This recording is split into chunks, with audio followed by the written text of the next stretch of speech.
기독교의 기초가 되고 기독교의 근간이 되는 것이 있습니다. 예수님께서 우리 죄를 위해서 죽으셨다는 것과 그리고 그 죽으신 사망의 자리, 끝의 자리에서 사흘 만에 부활하셨다는, 그래서 십자가의 죽음과 부활, 이것이 기독교의 근간이고요, 교회의 기초고 우리 신앙의 뿌리입니다. 기독교는 이것을 뭐라고 부르느냐 하면 복음이라고 불러요. 뭐라고 부른다고요? 복음이라고 불러요. 뭘요?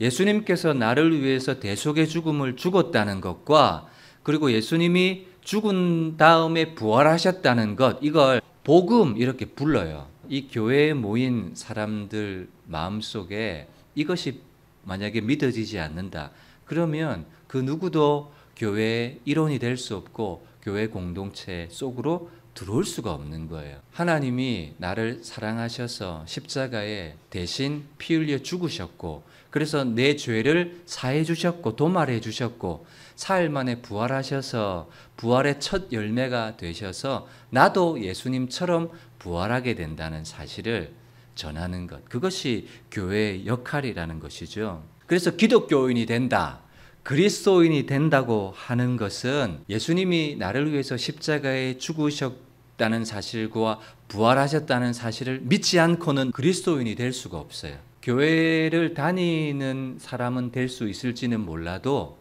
복음을 믿고 영접하고 거듭난 사람은 될 수가 없어요. 누가 거듭나느냐, 누가 구원을 얻느냐, 누가 영원한 생명을 얻게 되느냐 할 때 예수님께서 십자가에 죽으셨다는 사실, 그리고 나를 위해서 부활하셨다는 사실을 믿어야지만 구원을 얻고 하나님 나라에 갈 수가 있고 교회의 회원이 될 수 있다는 것, 여러분과 제가 꼭 기억했으면 좋겠습니다. 그런데 이 복음은 사도 바울이 그냥 성경을 연구해서 만들어낸 인간의 결과물이 아니에요. 그리고 11 사도들이 이 복음을 연구해서 우리가 한번 이거 만들어 보자 해서 만들어낸 결과물도 아니에요. 복음에는 기원이 있어요. 성경이에요, 성경. 내가 받은 것을 너에게 전했는데 내가 받은 것, 그리고 내가 너에게 전한 것, 이 복음의 기원이 어딘가 하면 이는 성경대로 그리스도께서 우리 죄를 위하여 죽으시고 장사 지낸 바 되셨다가 성경대로 사흘 만에 살아나셨다라는, 바로 이 성경대로라는 거예요. 성경대로. 이 성경은 무슨 성경입니까? 구약 성경. 시편의 글과 선지자의 글에 기록된 모든 내용, 구약 성경의 모든 내용이 뭔가 하면 예수님께서 십자가에 죽으실 거다라는 것이 약속되어 있었어요. 로마서 1장 2절의 말씀에 보면 이 복음은 하나님이 그 아들에 관하여 성경에 미리 약속하신 것이라.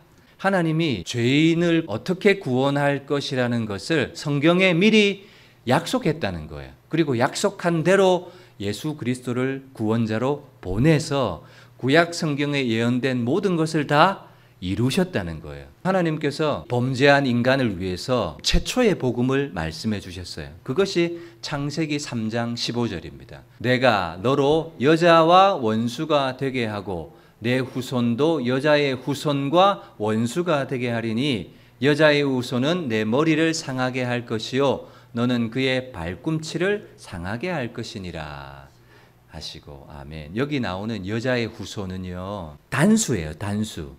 오실 여자의 그 후손, 바로 예수님을 말하는 거예요. 뱀은 여자의 발꿈치를 상하게 한다는 말은 예수님께서 십자가에 못 박아 죽게 될 것이라고 말씀하고 있고, 그러나 여자의 후손은 뱀의 머리를 밟아버리게 될 것이라는 건 이 사탄의 심판과 사탄의 존재를 말살해 버리실 것이라는 것을 예언하고 있는 거예요, 성경에. 이것이 최초의 복음이고 원시 복음이에요. 약속과 성취가 있다 했죠. 그러면 성취는 갈라디아서 4장 4절이에요. 때가 참에 하나님이 그 아들을 보내사 여자에게서 나게 하시고 율법 아래 나게 하신 것은, 때가 참에 이 말은 하나님의 시간이 되니까 예수님이 마리아의 몸에서 성령으로 잉태하셨다라고 말하는 거예요. 그러면 여러분, 이 복음이 하는 역할이 뭐겠습니까? 복음을 듣는 사람들로 하여금 어떤 결과, 어떤 목적을 성취해낼까요? 복음을 내가 들었으면 어떤 자리로 나를 인도하느냐, 그거 중요하잖아요. 본문 말씀해 보세요. 너희가 만일 내가 전한 그 말 뭐예요? 복음이에요. 복음. 내가 전한 복음을 굳게 지키고 헛되이 믿지 아니하면 그로 말미암아 구원을 받으는 거예요. 그러니까 복음은 그것을 듣는 사람으로 하여금 어디로 이끌어내는가 하면 구원의 자리로 인도하여 내는 거예요. 아들을 낳으리니 마태복음 1장 21절에 보면 그 이름을 예수라 하라. 이는 그가 자기 백성을 그들의 죄에서 구원할 자이심이니라. 요한복음 3장 16절도 마찬가지예요. 하나님이 세상을, 저와 여러분들을 너무너무 사랑하세요. 그래서 이처럼 사랑하셨다. 이 말은 양을 말하는 것이 아니라 하나님이 죄인된 저와 여러분들을 사랑하는 방법을 이처럼이에요. 이처럼은 뭐냐 하면 예수님을 십자가에 피 흘려 죽게 하신 이처럼이에요. 이처럼 사랑하사 독생자를 주셨으니 이는 저를 믿는 자마다 멸망하지 않고 죄의 싹은 사망이고 멸망이고 심판이고 불과 유황이 있는 지옥불에 들어가는 둘째 사망에 빠지게 되는 거예요. 그런데 예수님을 믿는 사람에게는 멸망하지 않고 영생을 얻게 하려 하심이니라. 하나님이 그 아들을 세상에 보내신 것은 세상을 심판하려 하심이 아니에요. 그로 말미암아 세상이 구원을 받게 하려 하심이라. 교회로 사람들을 인도하는 목적이 있다면 뭐예요? 구원받으라는 거예요. 구원받으라. 영원한 생명을 얻으라는 거예요. 근데 사도 바울이 전한 것은 복음을 전했어요. 복음을 전하면서 로마서 1장 16절에 내가 이 복음을 부끄러워하지 않는다. 왜냐하면 이 복음은 그 복음을 믿는 사람들로 하여금 뭘 주신다고요? 구원을 주시는 하나님의 능력이 됨이라. 그래서 유대인이나 헬라인이나 어떤 인종이나 혈통이나 문화를 가진 사람이라 할지라도 복음을 믿으면 구원에 이르게 된다라고 말씀하고 있고 약속하고 있는 거예요. 근데 이 복음을 받아들이는 방법이 하나 있어요. 믿음이에요. 믿음. 에베소서 2장 8절의 말씀에 보면 너희가 그 은혜에 의하여 믿음으로 말미암아 구원을 받았으니. 여러분 저수지가 있잖아요. 저수지에 물을 밭으로 대려면 어떻게 해야 됩니까? 통로가 있어야 돼요. 관이 있어야 돼요. 그 관이 뭐냐면 믿음이에요.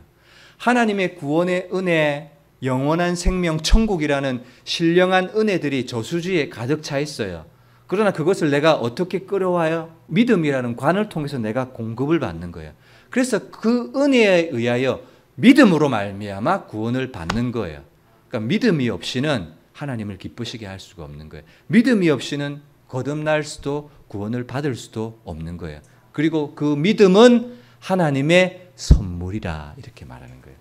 그래서 누구든지 이 복음을 믿고 깨닫고 반응하는 것이 아니라 하나님이 믿음을 선물로 주셔야 그 말씀이 깨달아지고 내가 이제까지 이 땅이 전부인 줄 알고 육체의 삶이 전부인 줄 알고 살았는데 복음을 깨닫고 나니 이 땅이 전부가 아니라는 사실, 돈이 전부가 아니라는 사실.